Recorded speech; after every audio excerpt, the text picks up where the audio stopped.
Hello mga Mima! Isang maulang araw. Medyo malamig na talaga ang panahon mga Mima, hindi ko maintindihan kung may bagyo bang darating o magpapasko lang talaga. Dahil mas masarap magkape pag ganitong panahon mga Mima, ikakape ko na to mga Mima at walang makakapigil.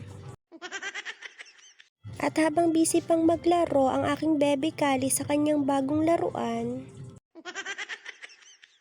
magluluto muna ako ng pang-almusal. Pang-umaga nga pala ngayon mga Mima si Ate Klaw-Klaw, kaya no choice ako kahit puyat, gigising tayo ng maagap. Toka-toka nga kasi kami mga Mima ng asawa ko sa pag-aasikaso ng aming estudyante. Kay Kuya Enzo, siya ang nag-aasikaso.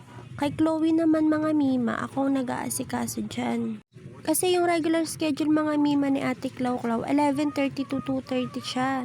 Pero ngayon mga Mima hanggang Wednesday 7 a.m. to 11 a.m. siya. Dahil toka ko nga siya mga Mima, syempre ako mag-aasikaso dyan. Kaya ayan mga Mima, ang agap ko rin nag-asikaso ng almusal. Nagluto lang ako ng itlog, fried siomay, tapos itong tuyo.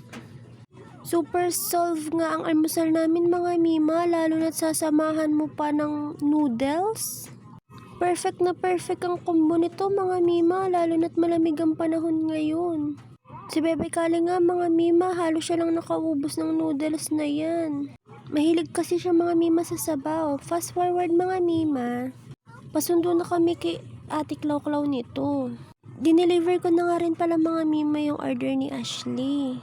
Thank you Bes sa laging pag-order ng moist cake. Itong batang ito kanina pa to tinutupak mga Mima hanggang sa pagsundo namin kay Chloe. Wala nang ginawa mga Mima kundi magtantrums. Hindi ko nga alam mga Mima kung anong dahilan eh. Basta trip niya lang umiyak ngayong umagang ito. Pagkasundo namin mga Mima kay Ate Klaw-Klaw, eto bumili na lang din kami ng lutong ulam. Dahil anong oras na din mga Mima, wala na akong time magluto. At parating na rin mga Mima si Kuya Enzo, kaya kailangan na din niyang kumain kasi may pasok pa siya. Kaya eto mga Mima, dali-dali na rin kaming umuwi. Paulan na rin kasi mga Mima, mahirap nang maabutan ng ulan, may mga bagets pa naman ako. Yun nga pala mga Mima, ang ulam namin munggo, omelette na may palamang giniling sa gitna. Favorite na favorite yan ng mga bata. Itong Bebe Kali ko mga Mima, umiyak na naman, nakatikim lang ng ketchup. Galit na galit talaga yan. Hindi niya talaga mga Mima gustong lasa ng ketchup. Ewan ko ba sa batang yan. Ito na nga mga Mima si Kuya Enzo, dumating na rin at pinakain ko na rin. Kami ito mga Mima, pahiga-higa na lang muna. Ang sarap matulog mga Mima. Later pa naman ang pasok ko, 6 p.m. Thank you for watching mga Mima. Bye!